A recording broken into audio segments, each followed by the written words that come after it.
Hello, witches, pagans, and magical beings. Welcome back to another episode of Witches of the Moon. We are in season 13. This is week 6. My name is CORIANN, and I am your Tuesday hostess. This week's topic is Skyclad. What is it, and why do we do it? Basically, Skyclad means being clad by the sky, nothing else. So you are naked. Why would we do that? Well, first off, let's talk a little bit about lore and stories dating back regarding witches. A lot of people think of witches riding on broomsticks and dancing naked under the moon. Well, why would we do that? There's actually a very good reason. Whenever you are naked or clad only by the sky, there's nothing to impede or alter the energy fields being generated by you during your ritual and the surroundings that you may be in. Usually rituals regarding or being done skyclad would be done in nature, where you as the conduit, so to speak, whenever you're generating energy for a particular working or a ritual, you're either seeking energy, you're either drawing energy, or you are seeking to raise a cone of energy, or both, depending upon the ritual and what your purpose is. So if you're in nature, you're going to be drawing energy from your surroundings. It could be trees, grass, the ground, the sky, the goddess. You're under the moon. Most rituals are done under a full moon, but not all. Could be under a dark moon, could be in the noonday sun, could be during a storm.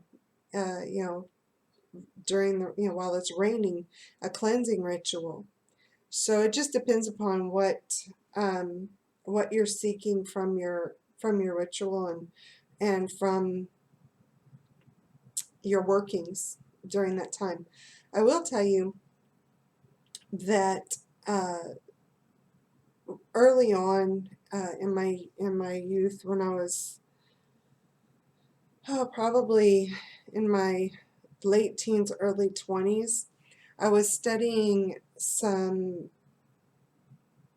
Far Eastern practices, especially regarding Qi, which is in Far Eastern or Oriental practices.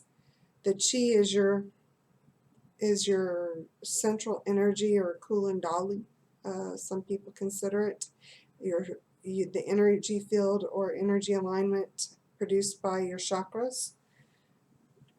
The ninja, yes, they're real ninjas, would use and channel this Qi in order to fight battles or to defend themselves, also to heal themselves or heal each other. Thus, probably early aspects of Reiki healing. So when I was studying that particular discipline, they were very adamant about either doing it skyclad or naked. They didn't call it skyclad, they said naked or unclothed, or wearing only cotton, silk, or some other natural material. Wool, I would imagine, would be one, but their two primary recommendations were cotton, 100% cotton, linen, or silk. And the reason being is that way the energy flow would not be impeded by synthetics or man-made materials. So when you look at going skyclad or doing ritual from that aspect, it makes sense. You don't, if and especially if materials, if everything contains an energy or a vibration, depending upon what you're wearing, that could alter or change your vibration and therefore have an effect on your working or your magic or your ritual.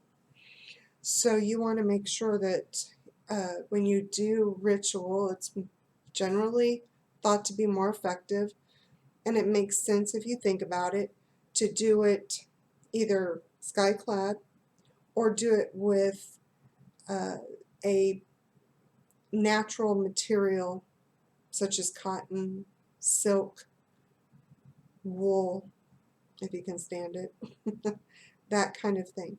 So, and you generally do not want to wear jewelry unless it's an amulet or something that's going to be utilized to help channel that energy that is going to work with your working or your ritual. Also, you don't want to have any, anything that would diverge or converge or affect the energy that you're trying to manifest in that particular working. Just a little history on going skyclad or being naked in ritual. It's not strictly a pagan or witch type of thing to do. The Lakota Native Americans use sweat lodges for ritual, and when they enter those sweat lodges, they're naked.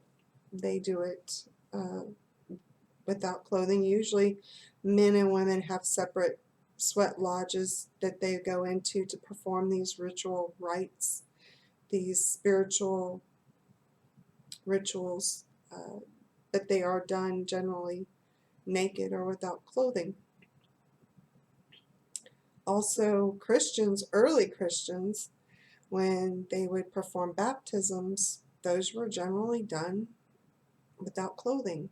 It wasn't until later centuries that that was performed wearing robes or clothing.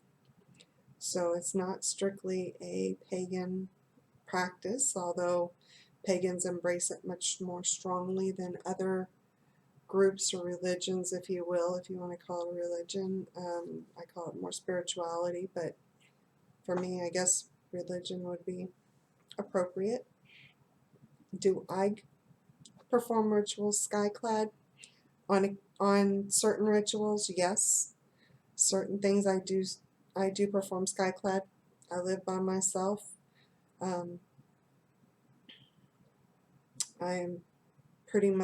I'm a solitary, so for the most part I do most of my rituals skyclad or nearly skyclad. If I'm doing something in my yard, I will wear a robe, cotton robe.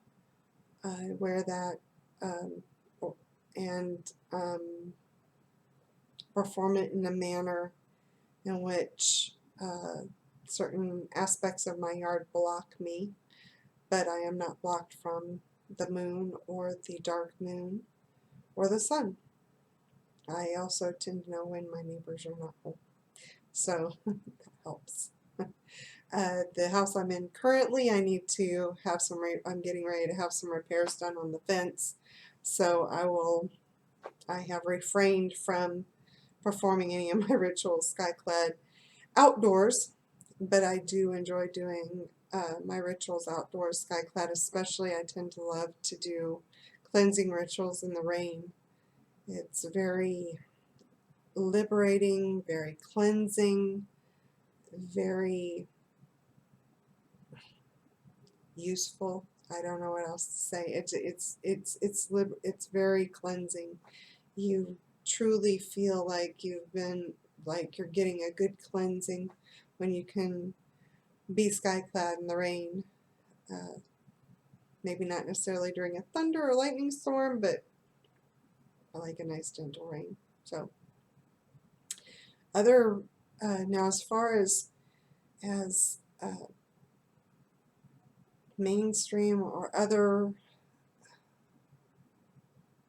practices and witches, there are certain covens, certain groups that do perform ritual Skyclad. You would have to find out if that's something that you're concerned about.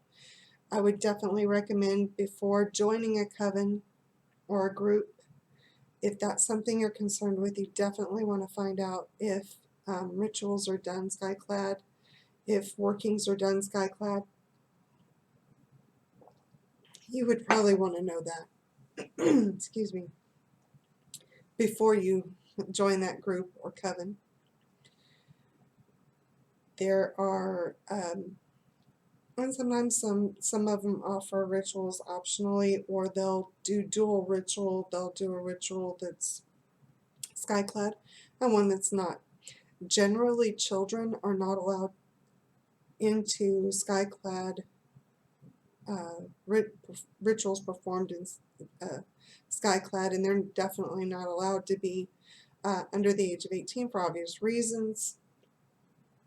It's not something that pagans in general have a get a bad enough rap without any kind of indicator that there might be something inappropriate going on with children. So definitely, if you are involved with a group that encourages or does something, if you find a group that's like that, I would probably question that before getting involved with that particular group or coven, because there could be some legal ramifications that you may want to investigate before getting involved with something like that. Do you have to go Skyclad? No, you don't, to perform your rituals. I probably would definitely recommend, again, doing them in natural materials such as cotton or satin. I mean, not satin, silk, my fault. Also, definitely, if you can't, if you don't want to go fully Skyclad, have a nice loose-fitting robe where energy can flow more freely and more effectively. Other than that, there's not a whole lot else that I can tell you about Skyclad and performing ritual in the nude. It's strictly a personal preference. It's certainly not something that's required, I don't believe, at least not in my practice. It's just a choice. Do you have to perform with other people a ritual? No, you certainly don't, if that's not something you're comfortable with. If you are, it pretty much levels the playing field. Everybody's, there's a certain, I would think it would be somewhat liberating. I've never been to a ritual where that was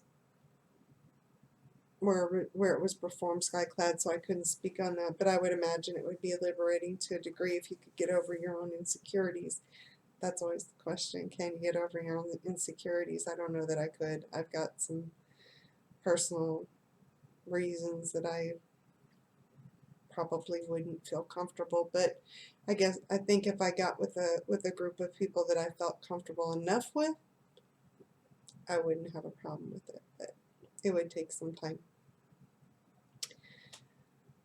I know this has been a relatively short video, especially for me, because I tend to digress, but I don't have anything else to offer you on Skyclad, something you can do some research on, but it's certainly an interesting topic, and it should be interesting to hear what the other hosts have to say about it.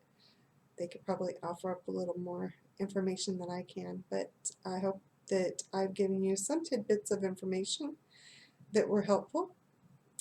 And if you have any questions, or if you'd like to comment about your thoughts on Skyclad ritual and various practices that are performed in the nude, please feel free to comment. I look forward to reading them.